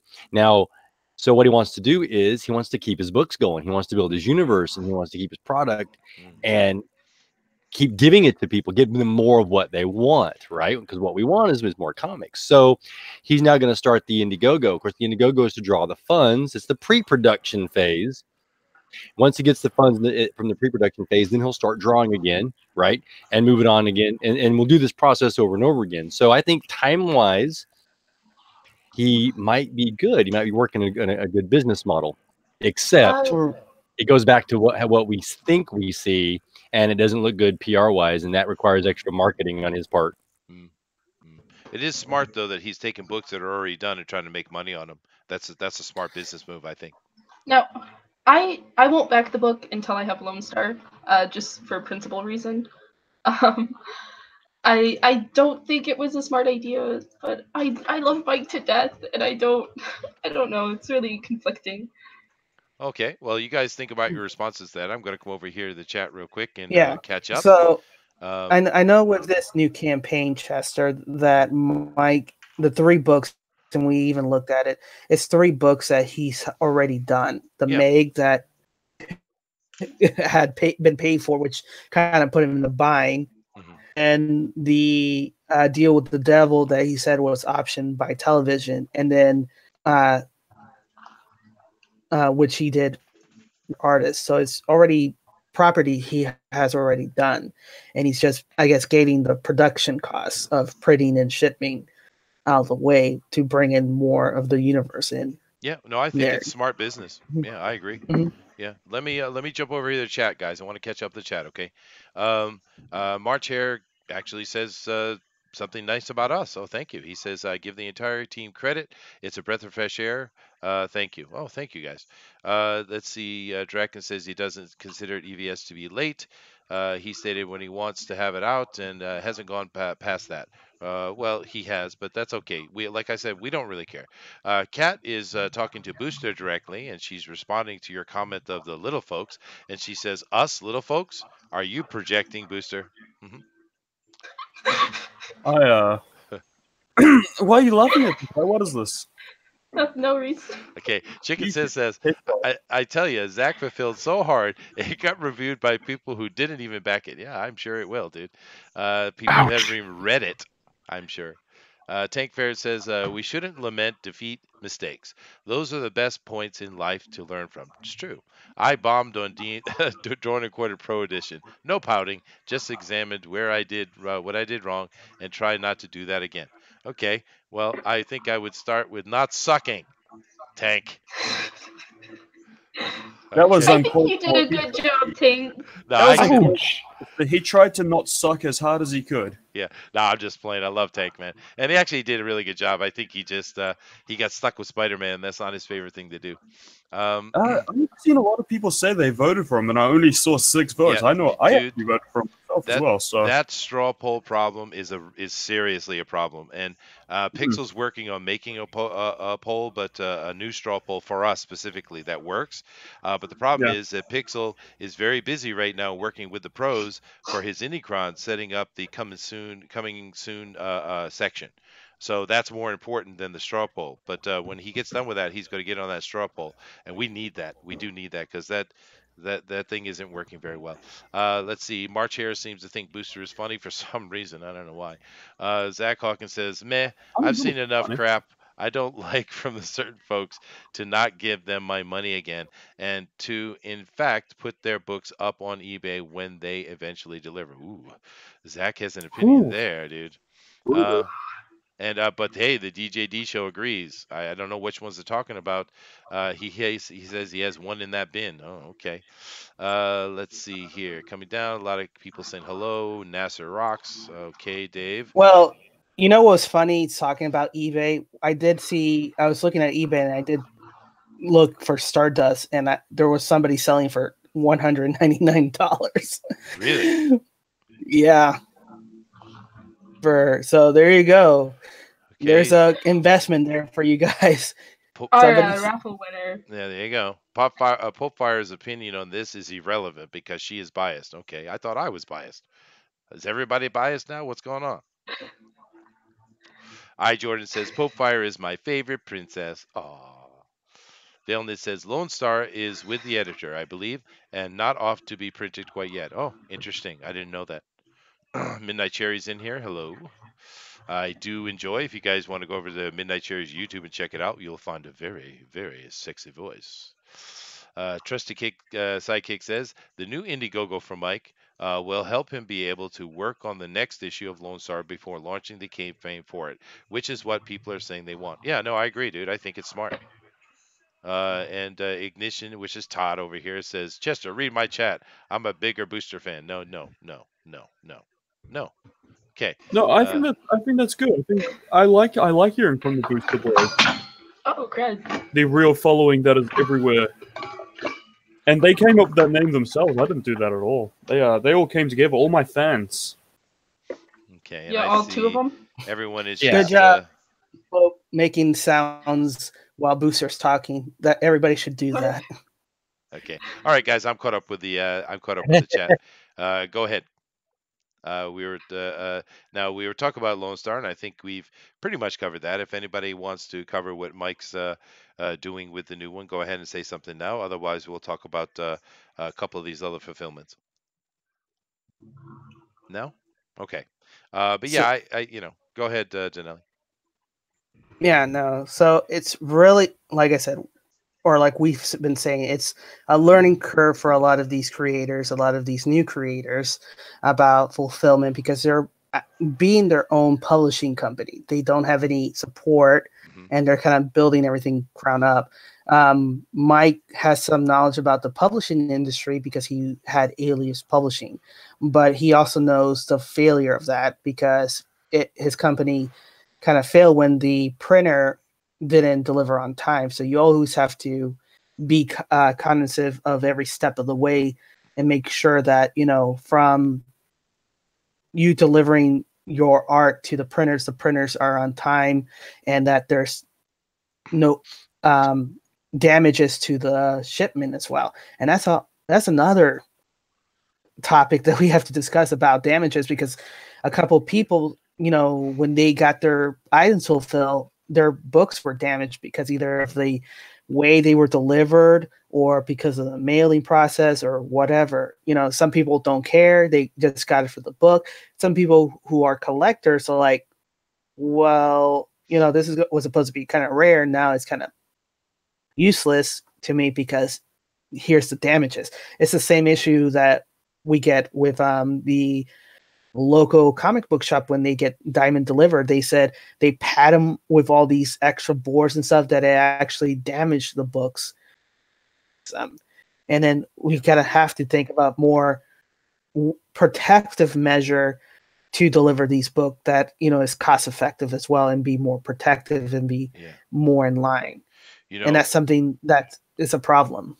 That actually reminds me of one. It was a few years ago. There was a fulfillment going on of a board game from Kickstarter, and the entire Asian shipment, which is weird because it gets printed in Asia, then it goes back to the Americas, then they send it back to Asia. They fixed that now, but at that time they were being really silly about the shipping thing. But anyway, the entire shipping orders, all of the ones in Asia and Oceanus, which was over 2,000 of them, somehow got damaged because they were all of them were the boxes were crushed on one side, right? And that nearly destroyed that company. And luckily they survived and they're doing fine now. But because they do have insurance, but it nowhere near covers their costs. So they had to replace all of that stuff out of pocket. So it is an issue. It is an actual monetary issue. Right. And I think that's the biggest fear. First delivering, then making sure the printers are right with the right quality that you want for your books, and then the fulfillment that when you get it in your hand, that's when they can breathe at ease. Anytime before then, there's a potential for something to go wrong. That's right. It is a risk. It's his business. It certainly is.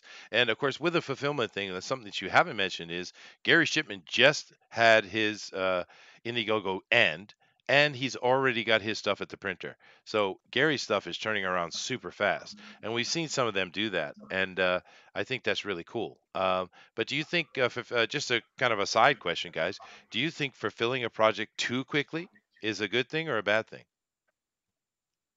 I don't see how it could be a bad thing. Would you like to? Well, unless if you kind of think of it in the context that maybe they didn't put enough time into it to fulfill it correctly. But other than that, if it's good quality, I don't see why being fulfilled too early is a bad thing at all. Well, because in Kickstarter, people look at it as saying this is supposed to be a Kickstarter. It's not a store. You see what I mean? Yeah. You're wrong, Chester. You're full of rubbish. I'm not saying my opinion at all. I'm just putting it out there. Well, here's the thing: is if it's low quality, the consumers will say, "Hey, this is rubbish." But if it's high quality, then it's a over deliverance, right? Then they're surprised. They say, "Oh, this guy brings more confidence. He can give me a quality product that's amazing." And it's before time. I want to back him again the next time he has a campaign because he's over delivering and giving good customer service. That's the key difference. And Gary's stuff is always awesome. I have his other two art books; they're amazing. But just Denali, you need to keep in mind, Tank Ferret is in the chat, so really we shouldn't use the word deliverance. It triggers him. Yeah, deliverance. Dirty. I do apologize. All right, guys. Now we could talk this to death, and if you guys have any more things you want to mention about fulfillment, I think we've mentioned everything to be mentioned. But if you have something to say it now, because Pope Fire is with us, so I want to go and talk about the auction. I think that she's going to be doing. I want to get to that. So if anybody has any final comments on the point of fulfillment, please give them now. Dundaro? No, go ahead. All right, sweet. So hold on.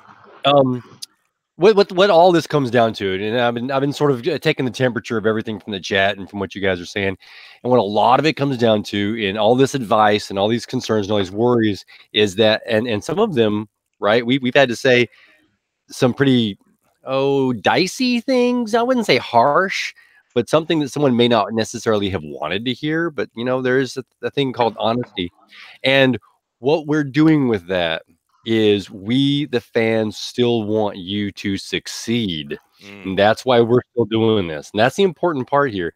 We want you to succeed. We're offering these suggestions. We want to let you know what we think so that we still want to give you our dollars. And that's the important part. Yeah, no, good point.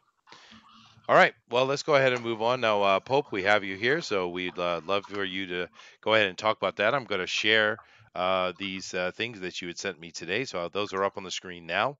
So go ahead, Pope, and talk to us about what you're doing. All right. Well, we still have a lot of money left over from what we raised from the last raffle. But RT Bear sent me some more stuff. And the raffle's over, but I figured, we could have an auction and we could put the money that we get from the auction into the fundraiser so we can keep helping people buy books. And we have bought, excuse me, Texan speak there. We have bought over $200 worth of books right now. We will be continuing to buy books until we do run out of funds. And we're going to close off donations for the month of November and December. And then we'll pick them back up next raffle. But, RT Bear sent me a whole bunch of prints, two copies of Super Sons, both signed, issue 2 and 3, and art by him, a little Poison Ivy piece. It's limited edition, signed and numbered print. And we're gonna do a auction on it, hopefully on Chester's channel, maybe. I know I haven't really spoken to you about that. I do have covers for everything. It's just they're taking forever to get here, and I was gonna wait until I had the covers on them before I announced everything, but it was just taking too long. Yeah, but that's pretty much what we're gonna do with them. Art was really generous when he sent them. He meant to send them for the raffle, but he kind of sent them a little too late, and that's fine. I mean, I'm really thankful for it. Art D. Bear did adopt me, so I am one of his children now. Coffee from Pam. Yeah, that's pretty much all the auction really is. It's just that stuff. We'll probably bundle all of it together. It shouldn't take too long.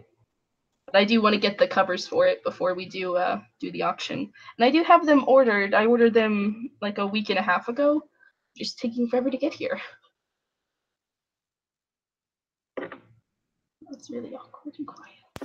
Good stuff. Good stuff. I'm glad you're doing this kind of thing. Yep. It's really awesome. admirable that you're it's helping out some actually people with the books and stuff. I really like that. You know that already. It's a community effort, so I can't take all the credit. I do owe a lot to people like Pixel, to people in this discussion right now, and of course Eric. Eric, he's done a lot of the heavy lifting for me. He handles all the funds. I think he just bought somebody the Indiegogo book from Mike S. Miller's shop. So we are doing books from current ones as well. It's just as we've kind of closed down the raffle, we're kind of gonna stop doing the funds until our next raffle, and then we're gonna, because we do have what kind of feels like too much money right now, and it doesn't seem right to ask people to keep donating when we still have a lot of excess left over. If you understand what I mean. And we do want all the money that we have to go into buying books for people. So that's excellent. You know what? I could use a copy of Red Rooster, by the way. Yeah, just go to the No, you know, I know. Interesting. Oh no, wait. How do you do this? You go to Comics Titans fundraiser and you fill out, if you want to fill out a form to enter for a comic. Go to Comics Titans fundraiser. It should be the pin post. It's the pin post on my Twitter. You can fill it out, submit it back to the page. We will have people look over it, and then we will submit the books that you want. Now we will do one physical copy, and then if you have other books on there, we'll do some digital copies if they have them. So we'll do mostly digital, but we will do one physical if you put like 3 books on there. Just explain why you can't afford these books, what's going on, and we can help you. People aren't going to see your address. The only one that's going to see your address is me and Eric. And with that, we won't share any of that information. We did have a problem. Somebody sent in the wrong email. We will get that fixed if that is an issue. But just submit a form if you need help, and we'll try our best to. Now I have a question about that. Can people donate books too? Like, because there's a lot of people who maybe don't want their books now, but they're still going to get them. What if they? Would that be an option? I suppose. I don't know. I've never been asked that. People have yeah. donated stuff for like raffle prizes, but yeah, if you want to donate a book, that is more than welcomed. Cool. I did buy a handful of extra copies of Gary's book. I don't know if his shop still sells it, but I did buy a few extra copies if there are people in the community that weren't able to get one and they didn't feel comfortable filling out a form. So. Yeah, so Gary last night closed the in demands, which will take 3 days. That's something else that people should be aware of on Indiegogo. It doesn't close out automatically. It takes 3 days for the in demand store to close out. So if anybody wants to still support Gary, you have 2 days now to make those last minute ends. But Gary's saying, no, don't do it. Don't do it. No, definitely support Gary. He's been one of the most helpful people in the fundraiser. He's donated a lot of stuff that we were able to raffle off. Gary is a wonderful man. He is. Yep. So Midnight Cherry says, any thoughts on CG adjacent package of Alterna and some of the Antarctic Press and other indie press stuff already out? And of course I believe they mean in buying them through this charity. I don't know. I do know a handful of creators. I just don't know. Like, I know I'm sure if I could talk to some, I could probably buy some digital copies or some physical copies if they have any left over.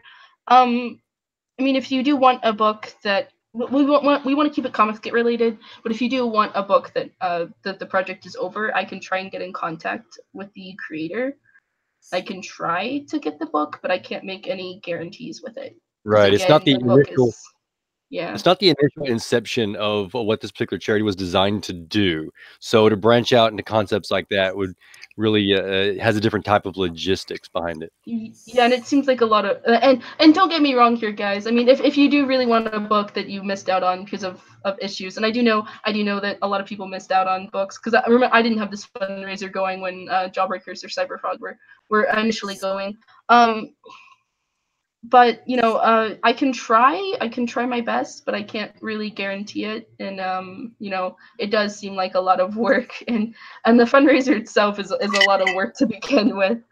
So I'd rather not, but I will try if somebody has like a valid reason why they couldn't afford the book.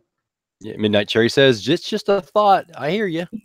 So Cool. good. Good question though, definitely. And I see we have a Gary Shipman in the stream. Hello, Gary. We have a JP4 is welcome, joined us as well. Welcome. I love JP. Yes. So yeah. Well, thank you very much, Bope. We all appreciate what you're doing. It was very cool, and of course, you can do the auction here on this channel. Obviously, it's something we 100% support, and we're completely behind. So. All right, guys. Well, we're coming up to the top of our second hour, and we are going to go ahead and start closing out the show today. Now, since we have a little bit of extra minutes, I thought we had a pretty interesting conversation today. Sometimes a little spicy, but to be honest with you, I think it's a good conversation. It's something that needs to be talked about, the good and the bad, because as we had said, a lot of them are fulfilling on time. Some of them aren't. There's a lot of little topics we need to talk about. Shipping came up again. Distribution. These are things we need to talk about and give ideas and try to help in any way that we can here. So what I'm going to do is just go down the board and I'm going to let each person have any closing thoughts they have for today's conversation. And we're going to, of course, start with Booster because he is insightful. Oh, I'm not gonna lie, bro. I'm getting a little tired. But yes, very yes to all those things you just said. It was a good conversation. We had an excellent one, I feel. And yeah. Okay, as I said, insightful. DeWolf, Mhm. what do you got to say about today's conversation, man? Wow, maybe it's time to pull out all the chairman addresses from the other videos and either compile them or let them sit out there by themselves, because a lot of these ideas are actually compacted into short little tidbits within those addresses. So you're asking me to do more work. Is that what you're doing? Yeah, specifically for me. Thank you. For free, please, if you could. Yeah, sure. No problem. Okay. Todd, what do you got to say on this topic? Well, last said, you know what? I might be a little different than most people. I just wouldn't put anyone else out there on a limb for my book. So I plan to be completely inked by the time I launch. So, obviously it's a lot of hard work, and like I said, there's no machine behind you. It's not easy. Forget some of these things. Some things have come up in certain people's lives where they've been involved with lawsuits and different things that are going on. So I think it'll get smoother from here on out, right? I think you all agree with that. I do. Live and learn. The problem is this community is very, very new and fresh. And unfortunately, I think a lot of the same mistakes I've seen happen with other crowdfunding, we're going to see happen here. It's just an inevitable with the growing process, I think. Yeah. All right, Pope. Definitely. Now we had a big conversation on fulfillment and stuff. But do you have any comments you want to give to the folks before we get off the air here today? Yes, I want to promote Eric for a little bit. He's in a bit of a bind and he needs a little bit of help. He's opened up to commissions, and he's done my avatar that you guys see is my icon. If you guys do want to support him, just head over to the Facebook link I sent. That's really all I have to say. Thank you, Chester. Oh, okay. But yeah, just tell Eric, come on over and join us on the show again. Come on, we'd love to have him. Yeah, I think he's been a little. I think some life stuff has been going on. I'm not 100% sure. I see. Okay, no problem. Thundero, give us your last words for today, sir. My last words are pretty simple, actually. There's been a growing issue within Comicsgate. I'm not going to get into it. But the idea is, and here's an idea I've been floating around. I put it out on Twitter a couple times. I think the idea that Comicsgate is a thing you can be in was never the intention. Comicsgate is an idea, and it should always be an idea. And for that, I think going forward, something I'm going to do is I'm not going to really mention it much anymore at all. I'm going to focus more on the indie comics community, which we're all a part of. And pretty much anybody who cares about these books or cares about comic books as an institution is a part of in some form or another. I think going forward, that's something a lot of people should focus on. I know there's a lot of people who are very disillusioned with Comicsgate or creators in Comicsgate. Don't focus on it. Focus on what you want. We all came here for a reason. Some of us just for good comics, but I think a lot of us came here for a more principled reason. And those principles still matter. So focus on those and have a great night. All right, thank you very much. And keep in mind, guys, I'm going to turn it over here to Denali to give his last opinions and close out the show. But just keep in mind, we do our daily show here at 8 p.m. Eastern Standard Time. Most of the week, of course, that is Comics News Today.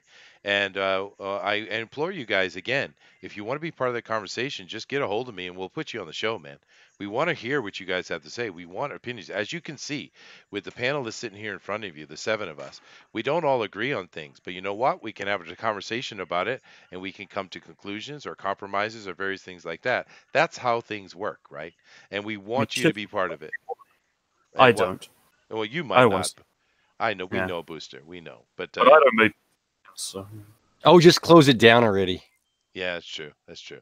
But please join us for all those things. And of course, we really appreciate all your support and come over here and being with us every day. And we're having a lot of fun doing it. So, Denali, why don't you go ahead and close out the show today?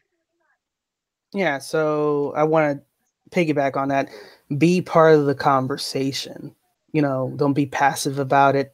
You don't be reactive about it. Being part of the conversation means you're part of the solution. And that's the best way to get the word across. Be part of the solution, move forward, you know, whether you're supporting the comics, whether you're creating the comics, whether you're criticizing comics, you're part of this community. This is a community that is already diverse without needing to be said so, already talented without being said so. And the main point that we're all here is to have fun and uplift comics. Mm-hmm. So, as always, your perception shapes your reality. So, always make it a good one. Namaste. Namaste. Namaste.